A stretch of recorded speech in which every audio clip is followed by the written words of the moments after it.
Bought these two fenders from Trailer Supply, and marking them. I'm going to cut these two to fit on the back of that wheel right there. I'm going to try to cover up that whole belt system where you can't really see it.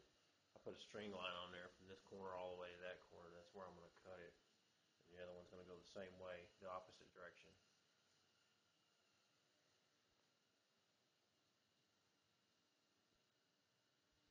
I got them marked now so you have an idea what I'm doing.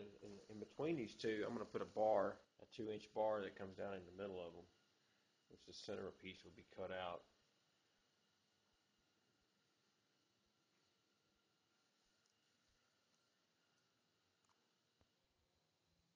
This thing right here is about worn me out.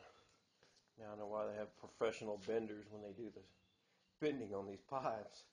You can't just bend a little spot and move it over a little bit. You got to skip a big spot until it's flat, then go back.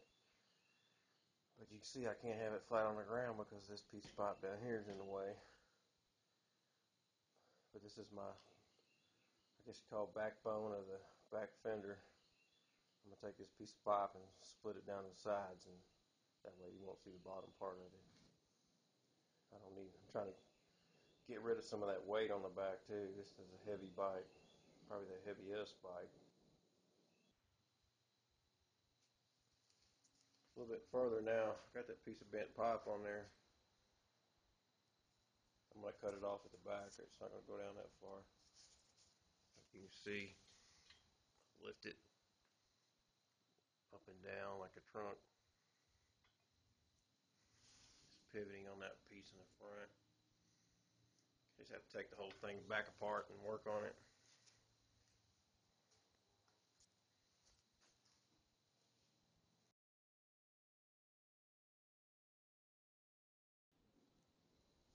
I fabricated a bracket. This rear end sets in. You can see how it sets down inside there. That way when it comes back down, it's in the right spot every time. Plus it supports the weight. I've already stood on top of it and it holds me, so I've even jumped up and down on it.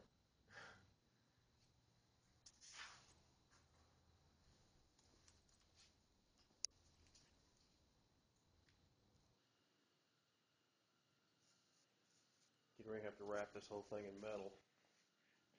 I didn't know if I showed y'all this thing yet, where the whole back end raises up right here. Barely clears the tires. I'm gonna wrap this whole piece right here. Gonna wrap all that in metal.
I'm going to take this ordinary oil tank just because it does not look like the rest of the bike and modify it.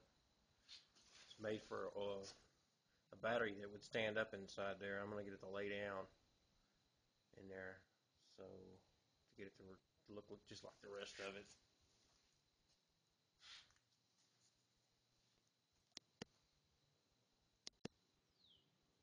Well, I have it extended now. I have a little bit more room in there for a battery now. I still got to find a place for a computer and hide all the wiring and stuff. I'm gonna skin out this oil tank right here where it comes all the way down here and back up here and try to make it look good.